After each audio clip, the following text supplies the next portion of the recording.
God, in your wonderful providence, you have chosen Justus Takayama Ukon to be a similar promoter of your kingdom and an undaunted witness to the Catholic faith. Reward, we beseech you, his zeal for your glory, and graciously grant us what we humbly ask through his intercession.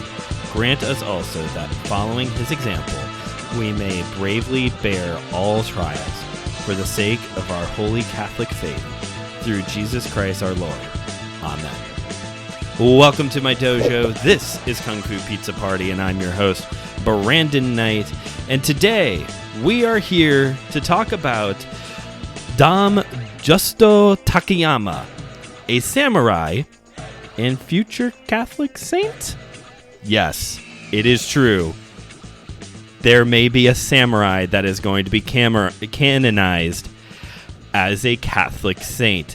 For those of you dropping into the show for the very first time, it is highly important that you know this quick fact right away, that we don't usually open the show with prayers to Catholics people, just so you know.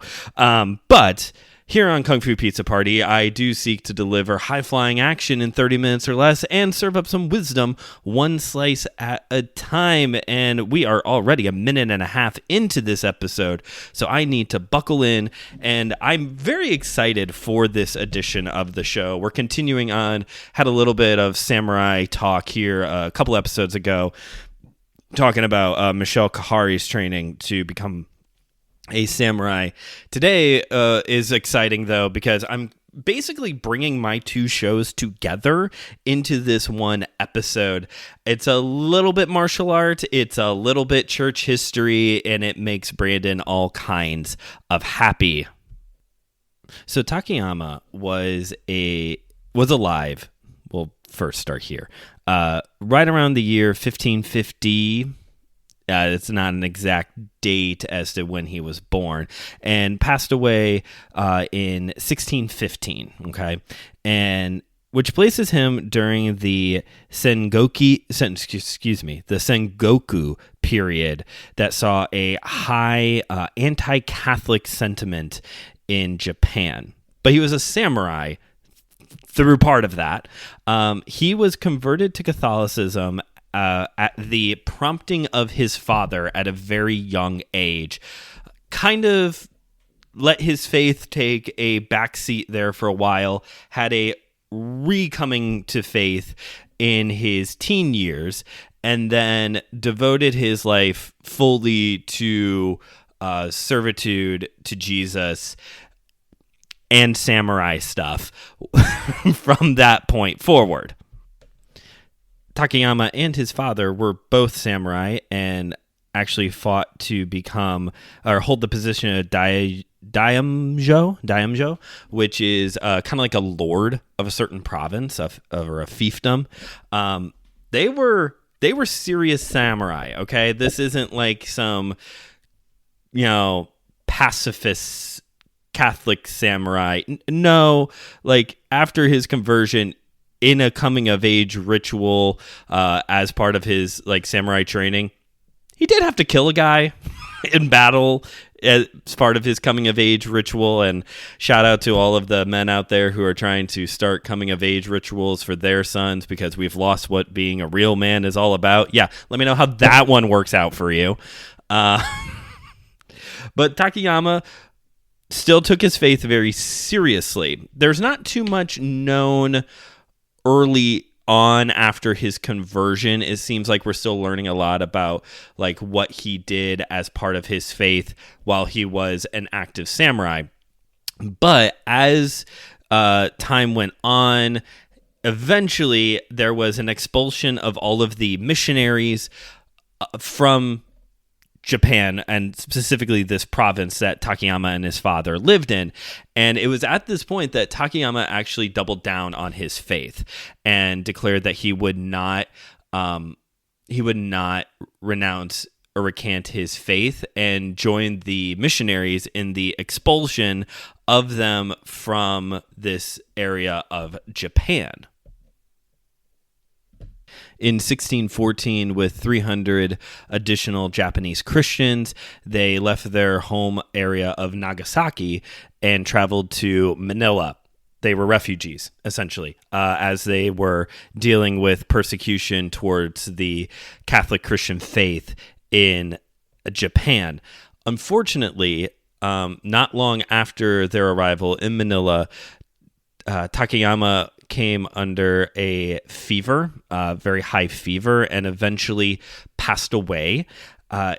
Because of that, though, the Catholic Church has honored him as a martyr. Now, usually a martyr is someone who is like killed directly for their faith. A lot of like the early Christians during Roman rule, they were thrown to the gladiators in the Colosseum. They're martyrs, or some Christians were burned at the stake because of their views. They're martyrs, those kinds of people.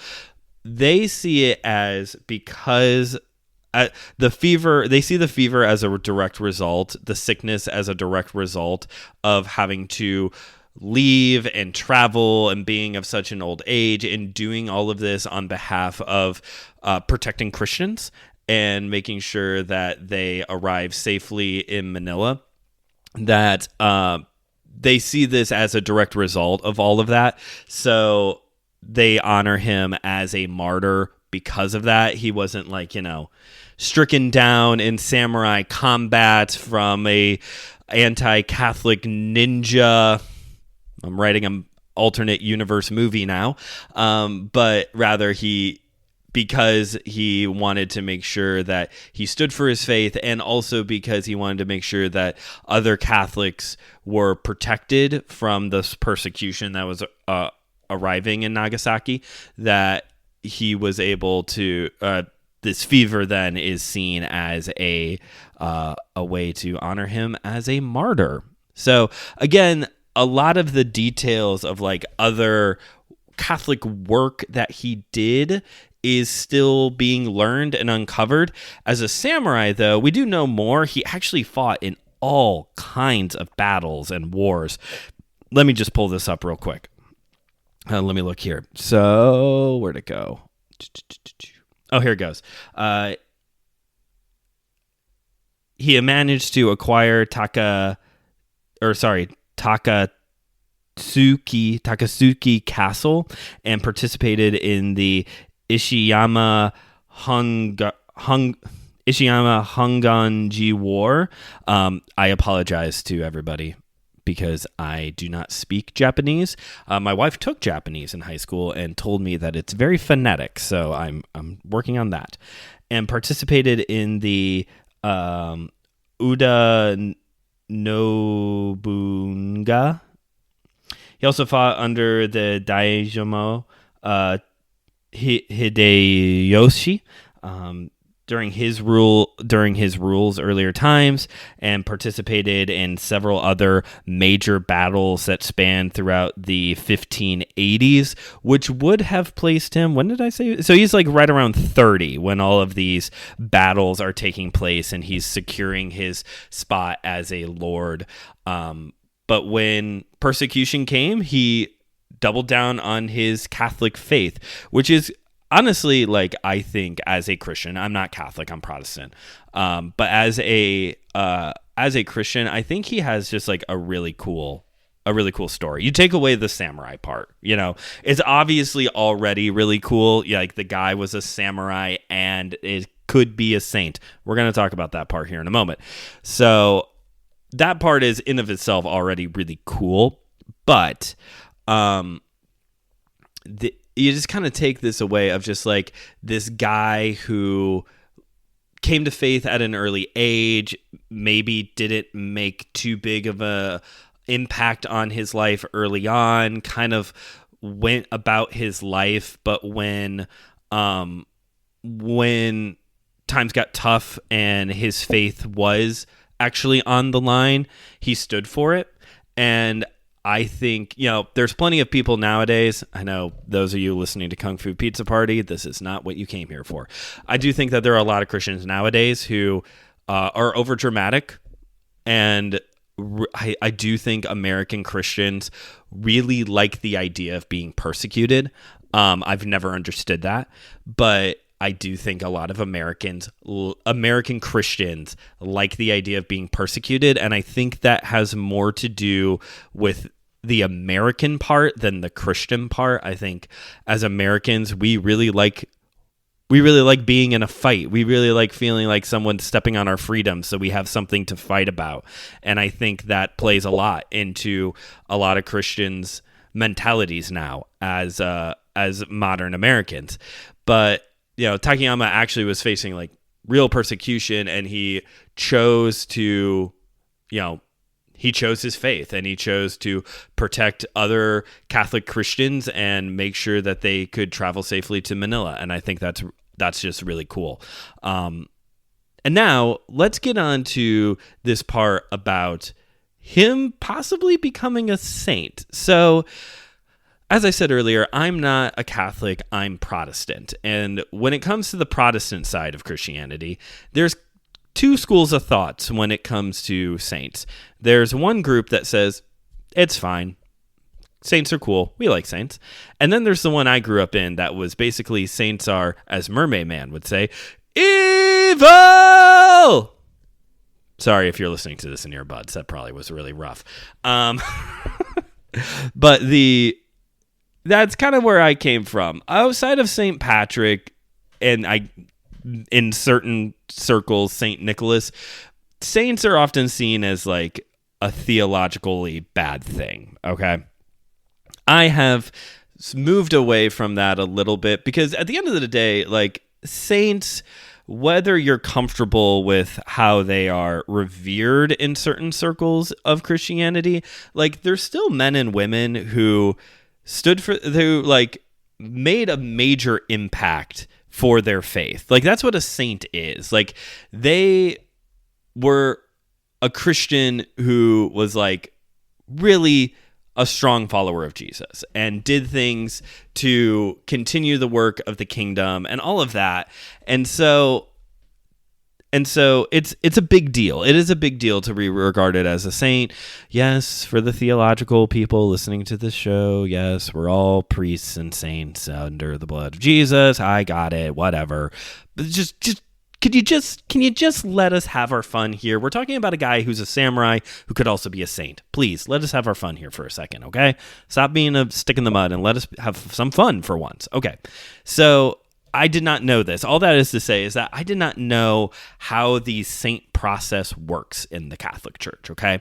So, fun fact, there's actually like 4 stages in order to get to sainthood, okay? And if you're Catholic, you know all this. If not, this is going to be interesting for everyone else.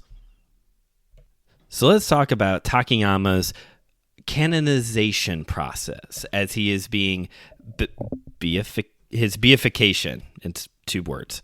Canonization. So there's 4 levels. Sainthood is the final level, the final stage. This is reminding me of like other things. This is like the glow in The Last Dragon. Okay, so this shout out to some of my listeners on that one. So stage 1, you are named a servant of God. Stage 2, you are the venerable. And stage 3 is blessed. So that's where he's at now. He's Blessed Takayama, okay? Often BL is the way that it's abbreviated. And this is where he's at the beatification stage, okay? So he's Blessed Takayama. And basically, through these first 3 stages, if I could oversimplify things before we get to that final level of becoming a saint, basically, throughout this process, it's a lot of just like standard procedure as we would know it. a bishop has to nominate you or a group of people. That has happened before in the past. And there's councils and churches who hold votes. And basically, that's how you progress through these first three ranks, okay? You have to be nominated by a bishop, and the Pope is technically the highest bishop, so the Pope can also nominate these people. And then councils and churches vote. And that's how you move through these first three stages. So Takayama is at the third of 4 stages. He is now Blessed Takayama, and that does come with some perks. And I know that's a weird way to talk about this kind of a thing, because when you hit this blessed stage, #blessed stage, that is when things can officially start being named after you, like buildings, like St. God's Hospital in Idiocracy. That's when we can start naming hospitals and schools, monasteries after somebody. So it is official. We need to name something after Blessed Takayama. He is the official, I guess he's not the patron saint yet, but he's the official blessed guy of KungFuPizzaPrty. But not only can we start naming things after him now, he has his own feast day. So again, if you're not religious, if you're not a part of any kind of Christian faith, there are feast days for saints and apparently blessed people as well. I thought only saints got feast days. Okay. St. Patrick's Day is St. Patrick's feast day. St. Nicholas has one in early December, and like between December 25th and the beginning of the new year, there's all kinds of feast days for other either people who are in the Bible or saints, the whole thing. And I didn't know this until recently, or we would have done it already. But I'm excited to announce in 2026, KungFuPizzaPrty will be celebrating the Feast of Takayama on February 3rd, because it is believed he died right around that day. It was either the 3rd or the 5th, somewhere around there. Records, I guess, are not clear. So his feast day is February 3rd, because usually that is when someone's feast day is the day that they think the person did die. If you were curious why St. Patrick's Day is March 17th. Next year, we will be celebrating the Feast of Blessed Takayama. I do not know what that would look like. Sometimes, especially like the ones right around Christmas, there are all kinds of like traditional things that you are supposed to do. Other people, their thing is just like, hey, this is the day we remember them. Or for St. Patrick's Day, hey, this is the day we all get wasted on green beer, which is something St. Patrick totally would not have wanted, but whatever. So I don't know. It doesn't look like there's really any traditions tied to Takayama's feast day, but obviously we have to do something now, and I have to name something after him. And obviously he also has a prayer of intercession. That's what that's how I opened the show today, was reading the prayer to call upon him to intercede on our behalf, and that we will all live a faith like his. But how do you become a saint? Well, this is where all of the like red tape suddenly goes away and things get immensely spiritual, because in order to hint sainthood, you have to have proven that you've done 2 miracles during your lifetime. Gone are all of the bureaucratic red tape and votes and nominations, and now show us that you did not 1, but 2 miracles. And comedian Jim Gaffigan has a great joke about, because he's Catholic, he has a great joke about the fact of how, it has to be 2, because anybody can do 1 miracle. We all do 1 miracle during our lifetime. Do 2 now. And, this is also one of the reasons why St. Patrick is canonized as a saint, because if you believe all the legends, and a lot of them are legends, and for the KungFuPizzaPrty audience, yes, I'm a big fan of St. Patrick. The My Seminary Life listeners already know that. I've done a couple episodes about St. Patrick already. If you believe all of the legends about St. Patrick, the guy was basically popping off miracles like every day, it seems like. But that's where Takayama is at. Now, it has to be proven that he did at least 2 miracles during his lifetime. I think also if there is a prayer for intercession through Takayama and a miracle occurs, that counts as well. There has been a few times, a very limited number of times, where someone is granted the place of saint, even though they only did one miracle. Pope Francis did that within the past few years for one of the other popes. Apparently, he only did one miracle. Loser. I don't know if anyone's ever said that about a pope before. But because when that happens, when it's like, oh, they've only done one miracle, but the lifestyle of the pope, or excuse me, the individual reflects the common lifestyle of many other saints, they go ahead and grant that status to the individual. So this is where Takayama's journey is at right now, being a research has to be done to discover if this guy did 2 miracles during his lifetime, or at least one, in order to be granted the right of sainthood. And obviously, we all want him to become a saint because he's a samurai. So we would have a saint who is a samurai, which is great. But also because, again, if you're not Christian, or if you're not Catholic, you may not know this. Every saint is the patron saint of something or several things, usually. St. Patrick is the patron saint of Ireland. St. Nicholas is the patron saint of children. I think it's St. Benedict is the patron saint of irritable bowel syndrome. Like, yeah, there's even a guy for, like, if you're having a hard time on the toilet that you're supposed to specifically pray for. It may not be St. Benedict, but I forgot who it was. Fun fact, as of right now, there is not a patron saint of martial artists, and even of just like the patron saint of boxers, which seems a little surprising given the amount of Irish Catholic boxers out there. But sorry, that may have been a little offensive, but also true. There is no patron saint of martial arts. There's no patron saint of combat. There is a patron saint of sports / archery. Archery got a very specific nod, and that was Saint Sebastian. So at this point, that is who, if we were to take on a patron saint here at KungFuPizzaPrty, I guess we get Saint Sebastian. But canonizing Blessed Takayama as a saint, here is a layup, Catholic Church. You now have the patron saint of martial arts.